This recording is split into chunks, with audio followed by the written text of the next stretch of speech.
This book is called Ariel and Dante Discover the Secrets of the Universe. I never had a friend, not ever, not a real one, until Dante. I wanted to tell him that I never knew people like Dante existed in the world, people who looked at stars and knew enough to know that birds belonged to the heavens and weren't meant to be shot down from their graceful flights by mean, stupid boys. I wanted to tell them that he had changed my life and that I would never be the same, not ever. I wanted to tell them that he was the first human being, aside from my mother, who had ever made me want to talk about the things that scared me. We all have that time where we feel a little lost, a little in love, and eventually a little stronger.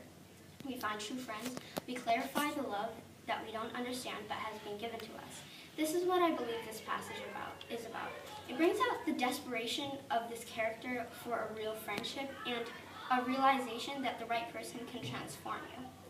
I chose this passage because I think it really encompasses the soul of the book and it's really relatable. This book doesn't have an actual plot, and it's more like a drabble and collection of philosophical thoughts and moments. It takes place in the 80s in a small Mexican town in the United States. And the book is about two boys, Ariel and Dante, who become friends and discover the secrets of love, friendship, and what it means to be a young adult. It talks about the meaning of emotions, correlating with actions, loyalty, and discovery. It takes us through the point where the two boys meet and where the friendship takes them. It's a powerful plot set in such an average setting, and the two characters are such polar opposites that the development of the characters is like super fascinating. The theme of this book is love, art, literature, philosophy, friendship, emotions, and family.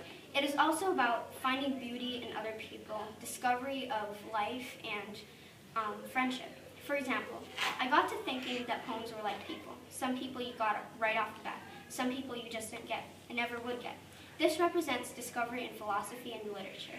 Sometimes you do things and you do them not because you're thinking about what you're feeling, because you're feeling too much, and you can't always control the things you do when you're feeling too much. This represents emotion of a young adult, the variables of being an effective member of a family, and a good friend. It felt like there was a whole world living inside of her, and I didn't know anything about that world. This represents finding things in other people and respecting them. I didn't love this book because it was complex and it had an insane plot. I loved it because I felt a connection to it, and it was like talking to an old friend, and at the same time I was meeting with someone who would really change my life. I would recommend this to people who enjoy realistic fiction, who enjoy philosophy books, and who generally see the world in a different way.